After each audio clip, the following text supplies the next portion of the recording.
Cuando uno tiene la fase de bipolaridad, ya vamos a ver en realidad los síntomas de bipolaridad, en una de las partes de los síntomas el paciente no reconoce su estado, a tal punto que en un momento anterior, antiguamente, a esta patología que se llama trastorno bipolar se le llamaba psicosis maníaco-depresiva, que es más o menos lo mismo, digamos, lo único que ha cambiado es un poco la nomenclatura.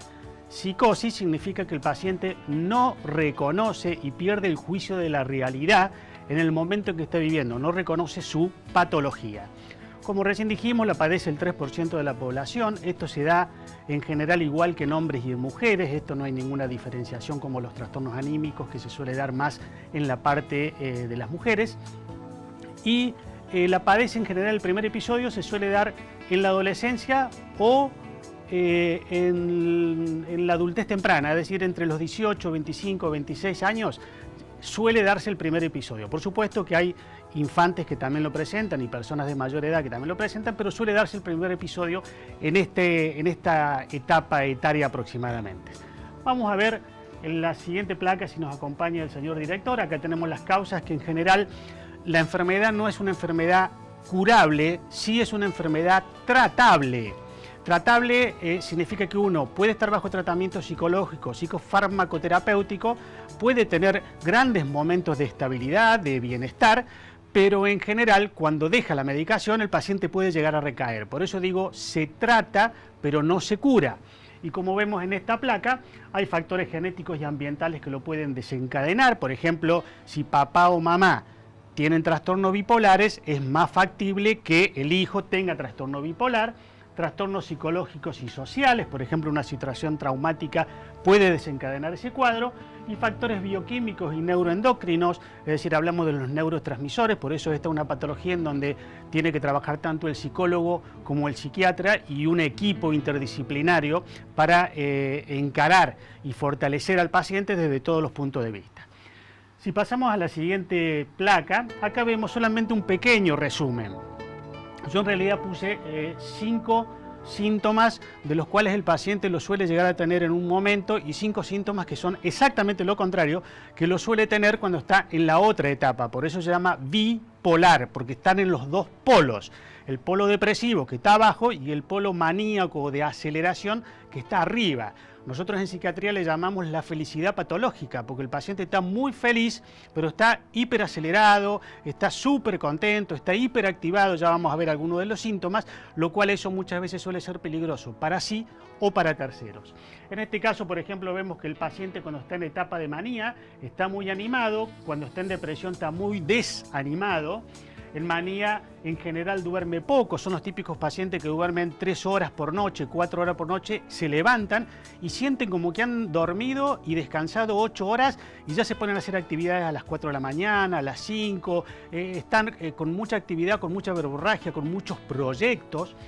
A lo contrario de un paciente con depresión, que en términos generales en el bipolar tiende a dormir mucho. Es el famoso paciente que normalmente busca mucho la cama. Eso es lo más frecuente. En la manía el paciente está hiperactivo, o sea, tiene un exceso de actividad. En la depresión tiene una hipoactividad, es decir, una falta de actividad. Normalmente se tira a la cama, desganado, apático, etc. En la manía el paciente habla mucho, lo que se llama verborragia. Y en la depresión el paciente habla poco, es muy difícil que le podamos sacar alguna conclusión de lo que siente. Normalmente los familiares acompañan en esta situación. En la manía el paciente no se siente cansado, y en la depresión sí se siente cansado. Esos más o menos son algunos de los síntomas. Por supuesto que en general estas fases se pueden dar por periodos, por ejemplo, de 15, 20 o 30 días, en donde el paciente está 30 días a lo mejor acelerado, después hace un tratamiento, se tiende a estabilizar, a lo mejor puede estar estable durante meses, hasta que a lo mejor hace otra fase depresiva, es decir, hace lo que nosotros llamamos un ciclo que sube y baja anímicamente. Y ya vamos a ver cómo se divide entre 3 patologías posibles en función de cómo es este círculo de sube y baja anímico. Si pasamos a la siguiente placa, vamos a ver aquí que las manifestaciones clínicas nos hacen dividir, o podemos dividir de manera clásica, al trastorno bipolar en 3. Trastorno bipolar tipo 1, trastorno bipolar tipo 2 y ciclotimia. ¿Qué es lo que es el trastorno bipolar tipo 1? Es cuando el paciente hace un episodio depresivo profundo y un episodio maníaco alto, también profundo en cuanto a la magnitud de los síntomas. a tal punto que muchas veces en el estado maníaco, al correr riesgo el paciente, muchas veces necesita una internación. En este, que es el trastorno bipolar 2, lo que lo diferencia es que, del anterior, es que hace un episodio depresivo profundo, pero el episodio de aceleración, o sea, de manía, no lo hace tan alto en magnitud, sino que hace lo que nosotros llamamos hipomanía, un poquitito de manía. A tal punto que en este caso es muy difícil que un paciente llegue a una internación, pero sí, por supuesto, en los dos casos predomina el tratamiento psicofarmacológico, aparte del apoyo y el acompañamiento psicoterapéutico. Y este último, que se llama ciclotímico, lo cual muchas veces nombramos, decimos esa persona es ciclotímica, significa que los dos ciclos, tanto el de depresión como el de aceleración, son en magnitudes muy pequeñas. En este último cuadro, el psicofármaco suele actuar como un acompañante del proceso, y normalmente los psicólogos son los que manejan más esta cuestión ciclotímica, es decir, hay factores que pueden desencadenar que un paciente esté un poquito más animado o que esté un poquito más desanimado. Por supuesto que en estos dos últimos la internación no es lo adecuado y la cuestión farmacológica predomina más en el primero y la cuestión psicológica predomina más en el último. Si vamos a la siguiente placa, bueno, ahí tenemos la última, que dice ese sentimiento de bipolaridad, de quererte y odiarte a la vez. Eso en realidad es una frase muy común de un paciente bipolar, de un paciente maníaco depresivo, como se los llamaba antiguamente. En estos casos muchas veces serán, que son los casos más difíciles, los que llamamos cicladores rápidos.